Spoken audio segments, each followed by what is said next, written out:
Hi, I'm Rach and welcome to my channel. Today I'm going to show you how you can bring a little bit of romance into your life with these sensual, romantic bath bombs. Boom chicka wow wow.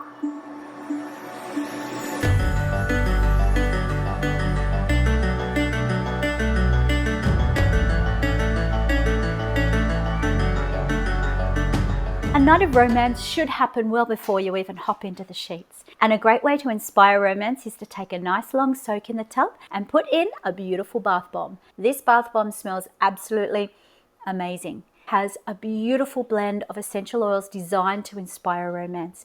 Yeah, boom chicka wah wah. And it will leave your skin feeling so soft and beautiful.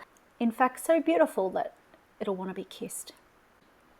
Okay, it's getting a bit too, this isn't my porno channel, this is my DIY channel. Let's get into it. So let's start by having a look at what ingredients you'll need.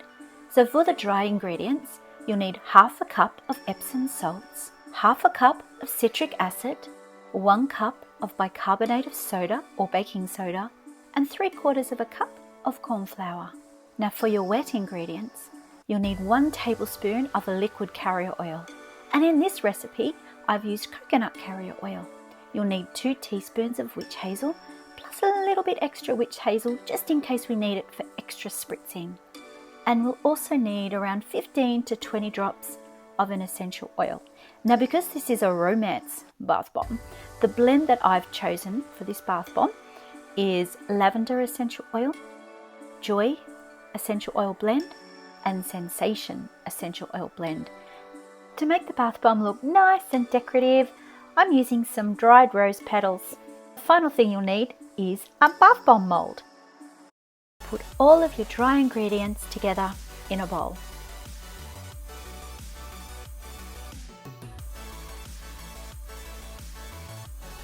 And you give it a good mix so you can combine the ingredients and you can remove any of the lumps. Now I like to use a whisk to get rid of the lumps, and then I get my hand in there and break it up. Now we've got the dry ingredients all combined together, all lumps are gone. It's time to add your wet ingredients. Now this is where it can get a little bit tricky. So the secret is that you want to add your wet ingredients very slowly to the dry mix. So what I like to do is add a little bit and then give it a good mix. So keep stirring it so it can be combined. You don't want to dump all of the wet liquid in, because what can happen is you can activate the fizz. So really be careful, don't add too much moisture all at once because you don't want to set off the fizz. So add your wet mixture in slow and steady, keep mixing it all the way through.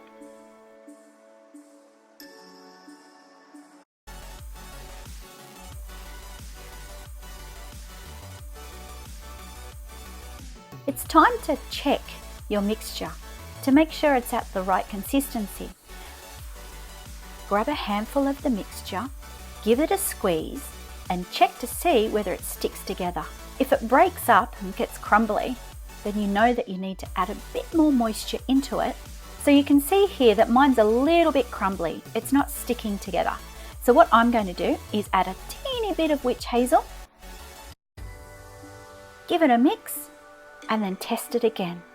Okay, this is looking good. So you see that when I've squeezed it, I open my hand, you'll see that the mixture stays together in a clump. That's perfect. Now it's time to put the mixture into the bath bomb molds. So I'm going to grab a little pinch of the dried rose petals and just sprinkle it into 1/2 of the bath bomb molds.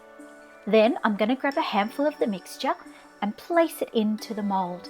Now you want to pack it down tight, but you don't want to pack it down too tight. Then I'll pick up the other half of the bath bomb mold and fill that up with mixture as well.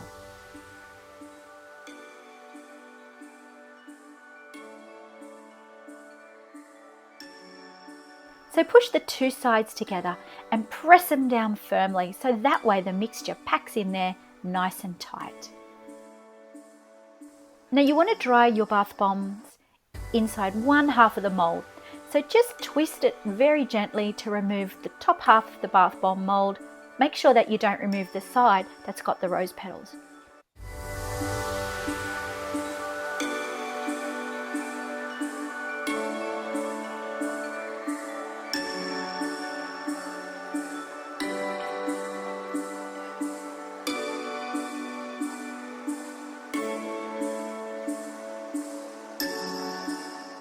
So I've let this sit for 48 hours and it's nice and hard. Now to get it out of the mold is pretty easy. So what you do is you turn it upside down and you get a teaspoon and you just tap it gently around the outside. And what you find is that when you're tapping, it makes a sound, and you'll notice that the sound changes when it's ready to come out. Hear that? It's become a bit more hollow. And it's ready to go. There we are. Look at the rose petals. Look at how pretty they are. So if you drop this into the tub, it would fizz, and then the rose petals would come away and they would float on top of the bath. So it would be a really romantic experience. And the blend of sensation, joy, and lavender just smell absolutely amazing. It's such a soft smell. It's not too florally, it's not overpowering, but it's very soft and subtle and a little bit sultry. Now you're ready for romance. If only romance was that easy. If only romance was as easy as whipping up a few ingredients in a bowl and letting it sit for 48 hours. If only. I do a lot of DIY recipes so you can have a more natural, healthy home, make your own bath, beauty, and cleaning products. So let me know if there's anything that you'd like me to create. Pop it in the comments below. I'll give it a crack and do a video, but please subscribe to my channel and give me a like. Happy smooching. Bit salty. Okay, word of warning. Don't kiss it, don't lick it, it's not for eating.